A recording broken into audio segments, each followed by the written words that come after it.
Today on Metaphysical Mississippi, we have guest host Beth Herzig with the Flowering Lotus Meditation podcast.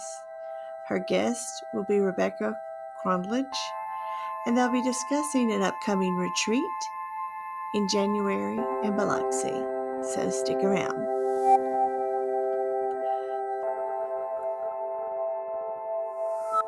All right. Welcome, Rebecca. Thank you, Beth. We are starting Thanks. our podcast with Rebecca Kronlage. She'll be teaching a retreat in January, at the end of January in Biloxi, Mississippi for us. And I just wanted to welcome you to the podcast. And maybe if you don't mind introducing yourself and telling us a little bit about who you are, where you're from, we would love to hear more about that from you. Well, first of all, thank you, Beth. It's a joy and an honor to be connecting with you. I love Flowering Lotus and have quite a, oh gosh, maybe a 14-year history with Flowering Lotus. Goes way back to when Mary Grace Orr was there in Magnolia. So I just turned 70, so I have to say that's a very important milestone for me. Um, I live in Bay St. Louis, Mississippi on the Gulf Coast, and I love it here.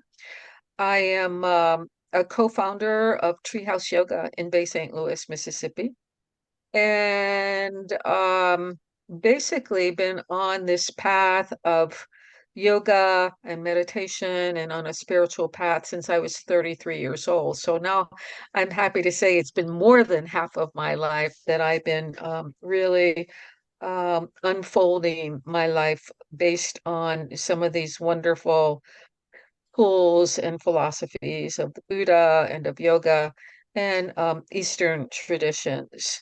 Um, I think what's very important um, for me, just to point out, as a woman that's just turned 70, that back in 2005, I was diagnosed with ovarian cancer. And it was basically an experience of, facing death. And at that time, I was living at the Kripalu Yoga Center in Massachusetts, which I lived for about 25 years at an ashram.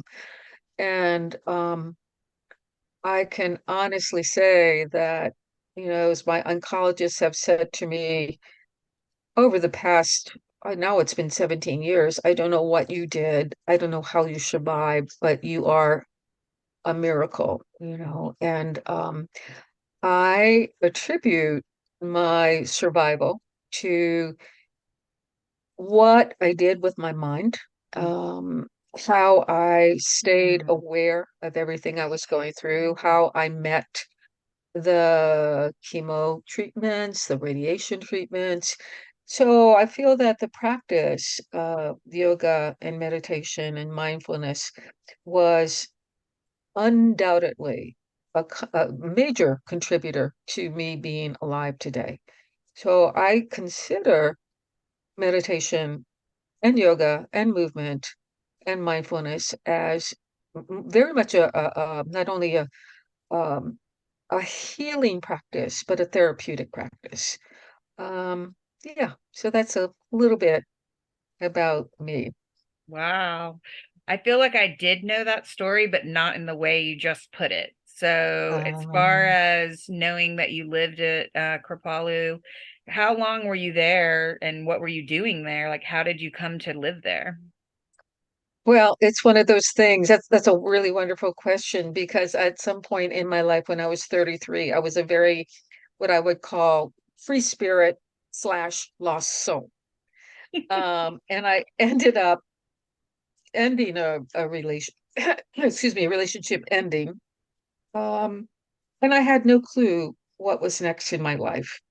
I basically didn't know anything about who I was. I had no notion of self-care, self-love, self-compassion. And I knew at that time it's like I was devastated in a way when I thought, I got to do something different here.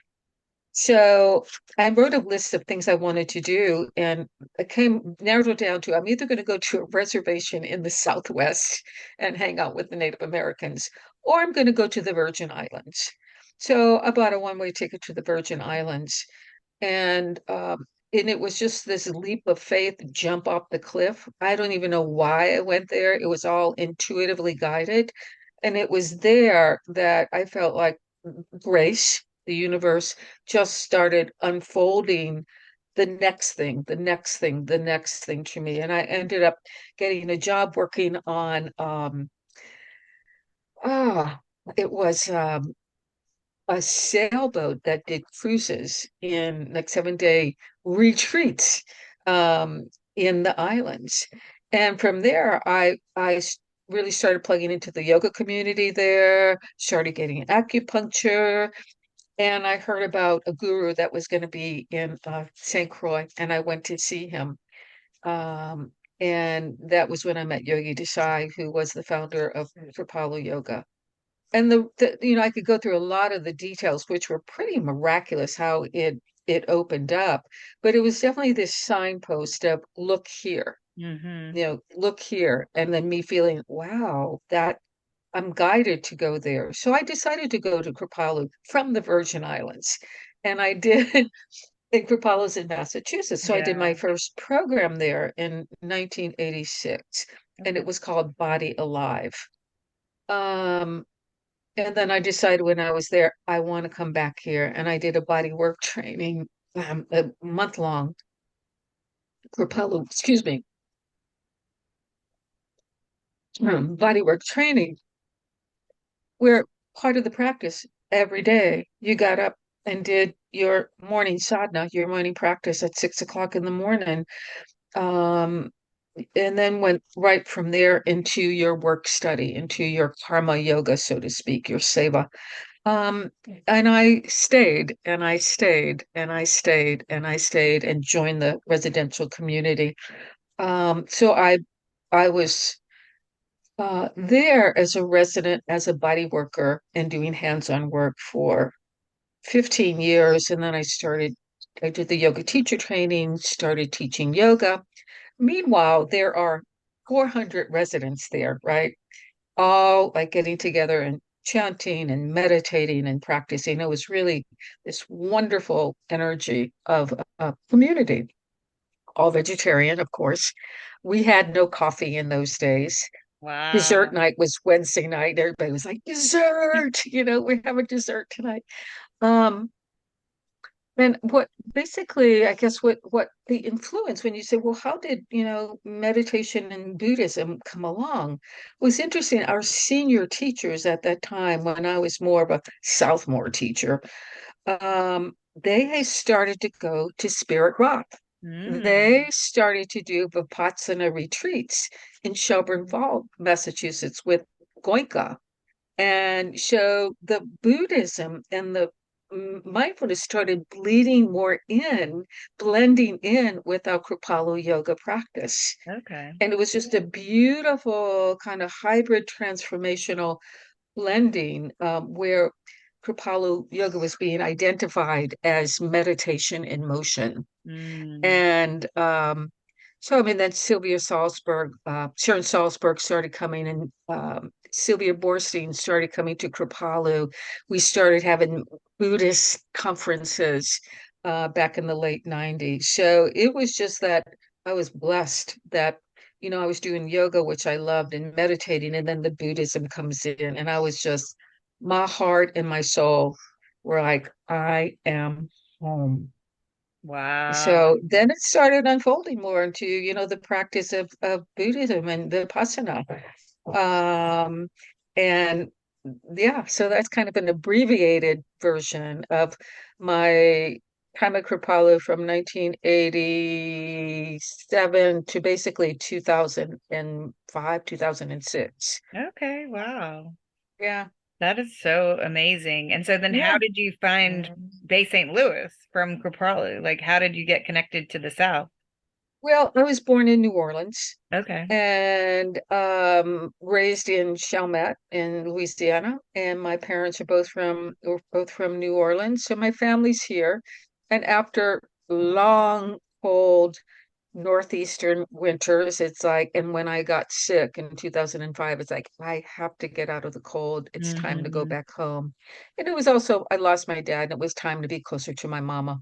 Yeah. So just led here, and then this studio here in Bay St. Louis unfolded, and Flowering Lotus came to me. Mary Grace came to me, then started teaching at Spirit Rock. Mary Grace invited me to teach yoga there. So um, Wow. it's a beautiful um, lesson of trust the unfolding of Hmm. the universe of the self to me, of just kind of relax into softening my thoughts of where I think I should be, and let the guidance come, let the universe let me know what's happening. Yeah, that's beautiful. And it's Thank you. really, I mean, it's a very common theme within Buddhism of like the unknowing and letting go of thinking that there's any control over Right. whatever we're having anxiety about in the future or replaying from the Yeah, past for sure. yeah, So, yeah. And even when the Buddha felt drawn to, like, leave his home, he just felt drawn, like he had to follow some calling that he had to go out there and find out about life and suffering and wisdom.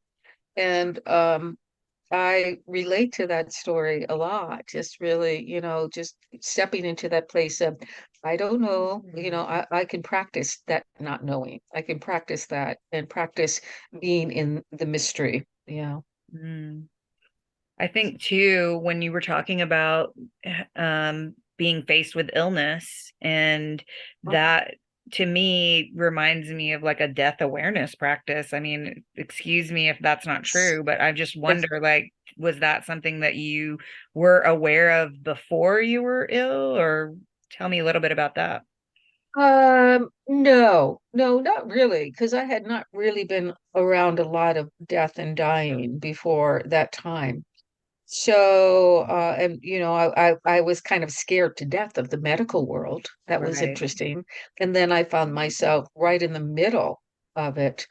Um, so it was a practice. It was a practice of be here, be present, be mindful, let go. I have no notion of what's coming tomorrow. And the worst thing that could happen is that I will die. Hmm.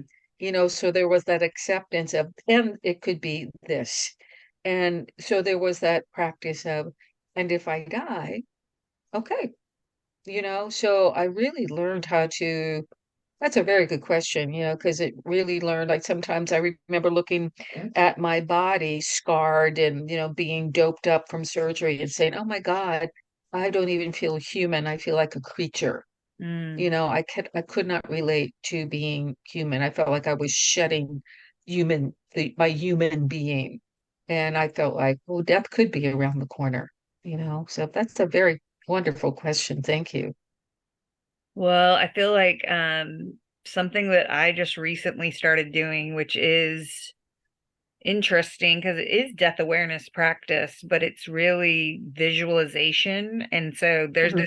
this book and a calendar that's called 4,000 Weeks. And so Mm, it's basically like the general kind of amount of time that people, you can get one for 100 years or you can get one for 85 years, and it counts down your weeks of your life, and it's basically like boxes that you fill in. So like for example, I got mine, they filled it in for you, and then you just uh-huh. start filling it in as the weeks go by, and it kind of shows you where you're at in this. I'll send you a picture of mine when we Please. get off this, but it's just very interesting because it's a big picture look at like where you've been, where you're I at, love that. where you have the potential to be. But then it Yeah. also really helps to say, well, we're not guaranteed this next week or next day or next moment. So Right. we live in the present moment with Yeah. all that we can muster for this moment. I Yeah. feel like that's what it's helping to teach me. Of course, Yeah. not like that 100% of the time, but none of us probably are. But yeah, I feel like the death awareness practice is intriguing to me. I've shared with you that I lost my mom really young, and so about a year ago I surpassed my mom in age, and so it's really interesting to even think about things that way, of like living a life that she never got to live and that type of thing. Right, And right. so, it's death awareness practice is life awareness practice too, It is, you it know? is. And watching my mother die last December, she was like the last 10 months in a memory care home. Mm. And I could just see the changes. And I would always think in my mind, this is like a rose on the bush that is wilting. She's just losing her life force. And so now when I have seen people who are closer to death, I recognize it. And even just like last week, I could see myself, I saw myself at a much older age, just kind of wilting. My dog is moan. Can you hear my dog? A little bit, but Oh, it's okay. fine. He's like, I just want to make sure we're okay. Yeah, yeah. Yeah. So, So I wonder, from that perspective, watching your mom and being with her, did she have dementia or Alzheimer's or something? she had Oh, Alzheimer's. yeah. Yeah. Yeah. I have a friend going through that, and she really feels like it's like she has already lost her mom, the person that she knew as her Yeah. mom. Yes. And I feel Yes. like that's just such a tough way to, like, how do you feel like you were going through that? Like, when you were going through that, Yeah. what did you use Yeah. and what was your tools? Well, I mean, it's interesting because that whole rose on the bush analogy was so helpful. We see that rosebud just beginning, like in anyone's life, and then the unfolding into such stages of beauty. And don't we all love the beauty of like a rose in its prime or a bud, whether it's fragrant or not, just that beauty. And I watched my mom, and this was one of the gifts of being down here after, years up north, being closer to my mom for the last 14 years. I watched those changes, and each stage was as beautiful as the other. And um, I felt like my practice was to accept, oh, that part of my mom is gone, like her memory of my dad is gone, or the memory of some of her family's gone. Um, and it was just again like a letting go and meeting her where she was. It was an amazing practice of not clinging to her, not clinging. And I would have these conversations with her, whether she was aware or not, about how are you doing? How much longer you think you're going to be around here? And really open with her about her dying process. And that was helpful because it was a way that I felt like I could really continue to let her go and wish her well in whatever happens next. Yeah, So that's letting go, watch beautiful. that rose, the petals browning, the rose dying, the rose hanging on the bush, and perhaps the petals falling off. Same, and so I visualize my mom and death like that. Yeah, yeah. It's a tough situation to be in, especially being a caregiver, for sure. Oh yeah, Yeah. definitely, definitely.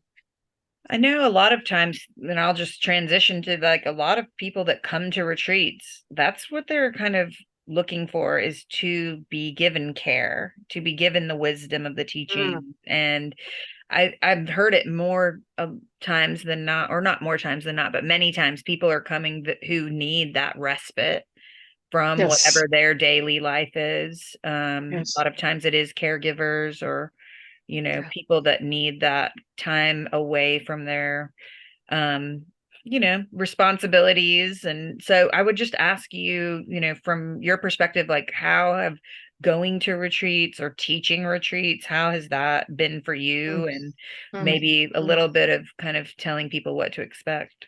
Yeah. Well, I've lost count of the retreats that I've been to. for myself, not as a teacher, just as a practitioner. And in fact, I just got accepted into Gil Fronsdale's retreat in February in California, a 7-day retreat. And I'm Nice. thrilled. I haven't been to see Gil in about 2 or 3 years. Good. Um,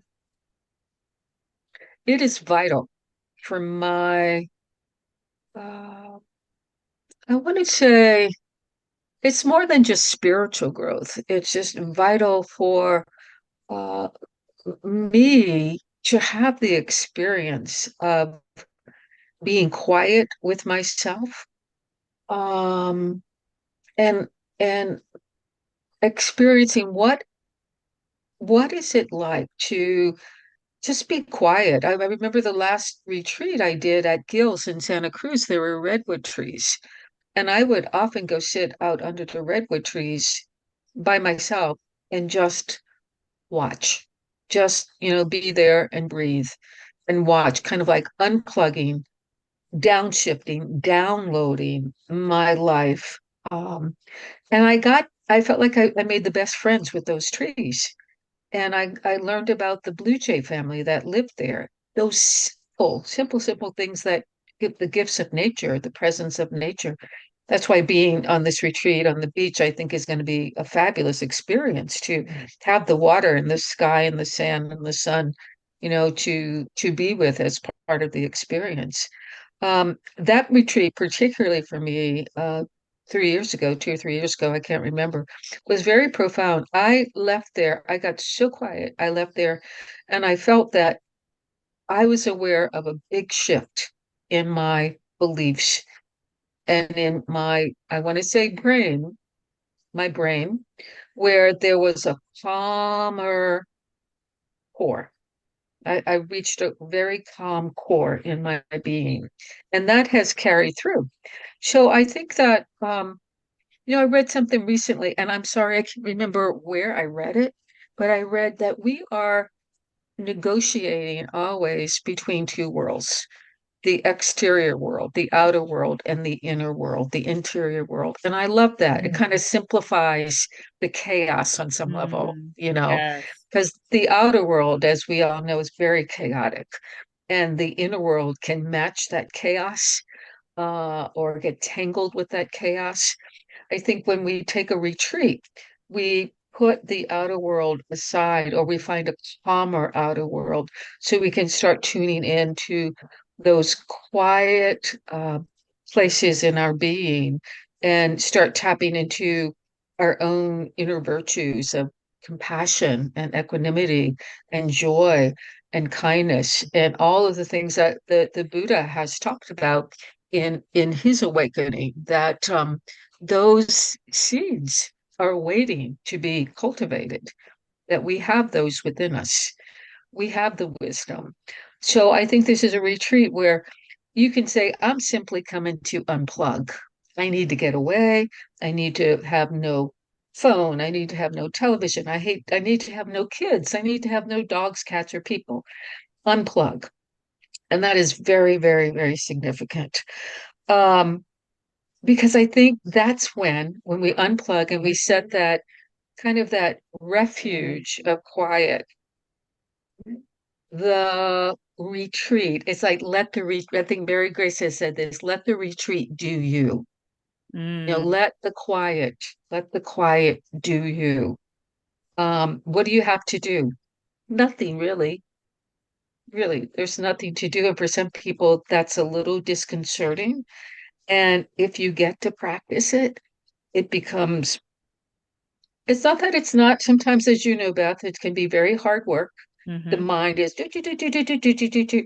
But on some level, physiologically, we start to slow those brain waves down just by paying attention to the breath, or Mm-hmm. paying attention to the quiet, or paying attention to the sky or the waves, or what does this wonderful spoon of oatmeal taste like? Mm-hmm. So we start to really, I think, detach from those habits and start opening up to fresh awareness perspectives. Vipassana means to see clearly. So we start seeing clearly what we are in relationship with in any given moment.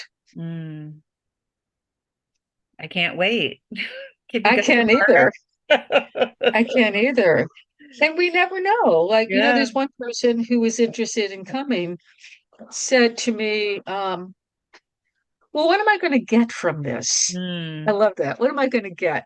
And I thought, I wonder if she's talking about something, tangible. And I said, Right. okay, let me think about that for a moment.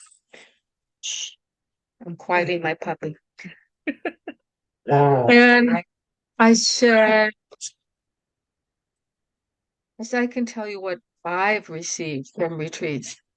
I am a kinder person. I take better care of myself. I am kinder to other people. I am more resilient. I appreciate simple things in life.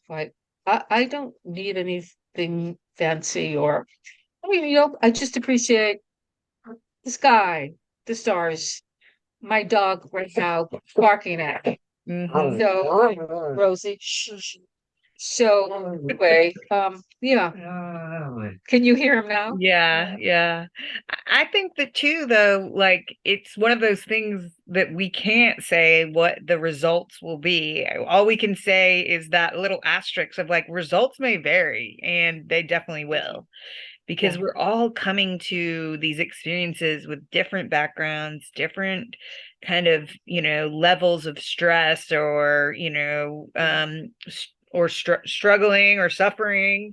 And what happens is, even as a retreat director, I can feel and notice that like things are happening, but don't yes, ask me to name what it is. Don't ask me yes, to even say in words the outcome. There is no kind of be all end all because it ripples out. yes, So even in silence, there's this power of connection and community that happens that is unsaid and unspoken. And then we all go back to our normal daily lives and take with us whatever it was that we felt and yeah, whatever we learned and whatever we downloaded, and exactly. it's really a very kind of unnaming it's unnameable.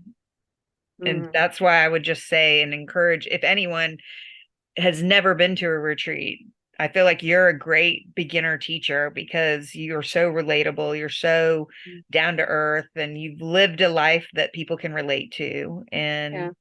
And um I think that you would be a great first retreat to come to. For Mm, sure. mm. For sure. And the other thing, with that, because sometimes folks have this reaction, like we talked about earlier, is that it's like, oh, I don't think I could be silent. And I have to say to that, you may surprise yourself, and it might be challenging. And what also I want to bring in is a little bit, not a lot, but a little bit of dialogue in with other people. Just a little bit like practicing listening, not conversation truly, but just listening quietly. So people will have that opportunity if they choose to use that as a way to integrate. But the thing that I have found also with, especially when you do a weekend retreat, it goes by so fast. So we basically have one full day to practice. We're going to be walking, we're going to be sitting and, practicing our silence in these various ways. And it's very cool. Some people prefer walking meditation over sitting meditation. Then I want to say that people that say, I can't sit still that long, you know, um, I really like to promote, if folks are having a hard time sitting, that you stand and meditate, that you make it work for your body, you make it work Mhm. for yourself. We're definitely not in this mode of being a strict meditation where you cannot move. But to me, it's vital as a former body worker, it's vital for you to be comfortable in your body. We might throw in a few stretches and yoga there before we sit and stuff like that. So, yeah, I think for folks that are new, that you might be pleasantly surprised what Yeah. happens. I was so scared my first retreat. I was like, I am a talker. I feel like I'm also moved from the north to the south. And when I first moved to the south, I was like, why is everyone talking to me? Like, what are they? This is this talking thing. They're just fake. I thought everyone was fake, and I thought everyone was like very like, nosy or something. I don't know. I was Uh-huh. very judgmental of these Southern people. Yeah. And now I've lived here 20 years and I am totally that person that my kids are embarrassed because I'm starting up a conversation in the grocery line or, being this talky person. And I was scared to go to a retreat Yeah. and be silent. And Yeah. what I realized in it, I can remember, and you remember Magnolia, I was sitting down at the breakfast table that was on the porch. Remember the screen Yes. porch with the breakfast Yes. table? So Yep. it was the first morning and I sat down at the table and, this was the first meal in silence. So that even is a challenge. I thought it was going to be a challenge. And so Yeah. here we are at this big table with, maybe 6 or 8 people at one table. And my usual way of being in that moment would have been to strike up a conversation with everybody and ask people where they're from and kind of like almost be the orchestrator of the group conversation. That's my whatever self-perceived role sometimes. And Yeah. when I sat down and had just being at the table to do and Mm, just eating this mm, food to eat as my mm, task at hand, it mm. was a profound sense of relief of, Yeah. wow, I don't have to do that. Yeah. Not that Yeah. I ever have to, but it was this Right. realization that I don't have to do that in every space. And Yes. not that I can't talk, but Yeah. I am allowing myself that I don't have to. It's not Yeah. required. Nothing is required. What a relief. Yes. What a Nothing is required. And it's interesting that I love that. As I think about me being more of an introvert, I love the quiet. It's like, oh, good. I don't even have to look at anybody. I can just hold a space for relief. myself. And I was today in yoga, I was talking about grace, that when we do these practices, there's this sense of we're opening up to some kind of grace and we're opening up. And this is from a book called Meditations on the Mat by Rolf Gates. And he says, when we are practicing these things, we basically are conserving our energy. When you practice silence, you're conserving your energy. And in fact, you're learning how to channel your energy in a different way where it's not going out. Your attention is not going out. Your attention is more drawn in, even though you're aware of your surroundings. Your attention is not invested in conversation. Not that that's a bad thing, but the retreats really allow that sense of you get to really give yourself a lot of very uh, I want to say uninterrupted from the external world attention, Mm. and that is big. I remember one of the first kind of statements or mantras we had at Kripalu was where your attention goes, your energy flows. Hmm. So if your attention is inside, if your attention is inside, your energy is going to flow more inside. If Hmm. your attention is in conversation, it's going to go outside. So this is a great way to kind of renewal. I Hmm. think that's what it is. It's like when your gas tank is not so full, and so many of us are tired and run around and have very busy lives, especially around the holidays. Hmm. And the cool thing about this, at the end of January, it's like the holidays are gone. We can really set our energies and replenish and be quiet and just reflect on this whole new year that's Hmm. unfolding 2024. Wow. Yeah. Wow. I know. Yeah. Yeah. Someone said to me today, they're like, it's almost December. I'm like, I know, it's crazy. Yeah, So yeah. yeah, I feel very honored and very so thankful that you are so close. I feel I like am too. I met you when you taught, I think you had come to Magnolia, but you hadn't taught in Magnolia. You were like coming to a retreat. Someone was teaching. And Yeah. then we had said, we had one teacher who had to cancel like the day of the retreat, and then we had to find another retreat teacher. It was like an illness thing that happened. And then Right. we had another situation where a teacher got stuck somewhere traveling. And so we said, we really need a backup Dharma teacher that, we could call. And if something like this happened, we could call them and say, can you come up here? And you were on Right. the list because I was like, this is Yeah. the person who can teach Dharma that is so close to us. Yeah. So, Yeah. you know, Well, um, I am happy to be here and an happy to be emergency part of Dharma this. teacher. Everybody needs one. Yeah, for sure, for sure.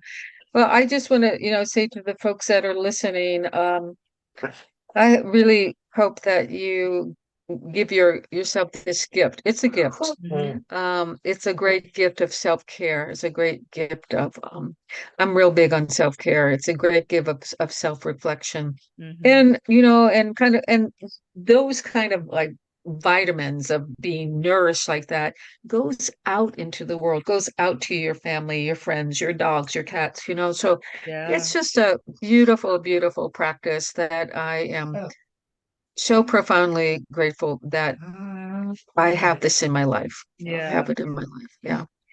So do you want to expound on it all, like the theme of the retreat and or kind of what people can expect about like the content of the teaching, if you have anything there, without giving it Well, all away? yeah, I mean, basically, I love a friend of mine actually suggested the title. She said, Okay. "What about the wisdom of the Buddha?" And I went, "Who am I to talk about the wisdom of the Buddha?" You Right. know? And then I started thinking, well, what would that look like? And in the traditions from long ago, it was all orally passed, the storytelling as teaching. So I started really looking at some of the stories of the Buddha's teachings, his Dharma talks, and asking different teachers, what's your favorite Buddha story? What's your Mm. favorite, and what's my favorite? So how many times I've heard so many stories, the same story over and over again about the Buddha, never tired of it, Mhm. always like sinking in and in and in. So I'm going to take extract some of the teachings of the stories, some of the stories of his life and how those stories, what do they teach us? Yeah. I don't want to give much more away No other than spoilers. that. Like I think there are three good stories that I have Good. that we'll talk about, and we'll kind of, in some of the Dharma talk, look at some of the pieces of those stories and how to apply them to our meditation, both walking and sitting. Okay, Yeah, great. yeah, Great. Well, I yeah. usually end this podcast with kind of like a random question. Okay. And so for you, I'm going to ask you, what do you think your superpower is? Oh, that's a question I ask people. Really? Yes, we Okay. did it on our trip in Greece this Nice. past year. Nice. Um, my superpower is trust. I I trust my life. I trust the universe. I have a great deal of trust in I don't have to know what's next. So trust is my superpower. What Nice. is yours? Hmm. I didn't know that you're going to turn it around on me. I think my superpower might be questioning or being curious, curiosity. Ah, I love that. You're very good at it. I'm noticing that right now. Right? You're Yeah. very good. Yeah, Oh, yeah. thank you. You're Well, welcome. and I don't really know how, I don't know why that's the first thing that comes to mind. So I'm definitely going to kind of meditate on that and sit on that a Uh, little bit more because I think it shows itself in many different ways in my life. So yeah. interesting. Beautiful, Um, beautiful. Yeah, so just to reiterate, we have a retreat coming up. It's the end of January. We're excited that you're going to be teaching. Thank you. I love that you are really not going too far from home, but it's Oh, still going to be a retreat for people that are on the coast because not yeah, if you live on the coast, you don't get to go and sit on the beach and be at the beach for the that's right. weekend usually. So even That's coastal right. folks will get a retreat because you'll be in a Yeah.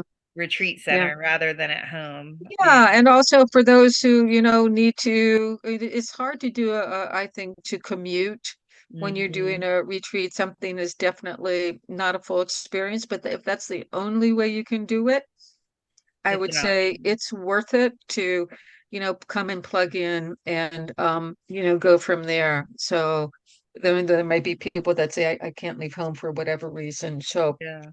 I really highly recommend, and I guess they can get in touch with you if they have any more questions, Yeah. or they can get in touch with me through you or whatever, right? Yeah. And so all the information about the retreat is on our website, as well as the different pricing variables. So there's a scholarship rate, which is a partial amount. Then there's the shared room rate, which covers the cost of hosting the retreat. And then also a private room rate, which is taking up a spot. So it's a little bit higher, but then you have a private room. Right. And of course, the commuter rate is a different rate as well, but that includes Yeah. your meals, 5 meals, and your Wow. accommodations. That's great. And yeah, we're excited and happy to be in a different spot on the coast. And really, the rooms are like little hotel rooms. And I think that place used to be a motel, the way it's set Mhm. up. So every Yeah. room has a window facing the ocean or the Cool. Gulf. And so it's really neat to be able to be on the beach for a retreat. Yeah. Yeah, it's going to be. Well, I can imagine some of those meditation walks on the beach, those meditative walks on the beach are going to be very special. So it is January, so do bring some, some jackets to cover up, Mhm. and you don't know what the weather's going to be, but who knows? But I hope to see you all there. It's really a wonderful opportunity, and I hope to meet new folks in this community at the retreat in Biloxi, Yeah. January 26th through the 28th. Yeah. Yep. And thank you, Beth, for this podcast. I really appreciate connecting with you and chatting with you. It's been really fun. Yeah, it really has. I'm glad to reconnect with you and cannot wait to go on retreat with you in January. All righty. Sounds good.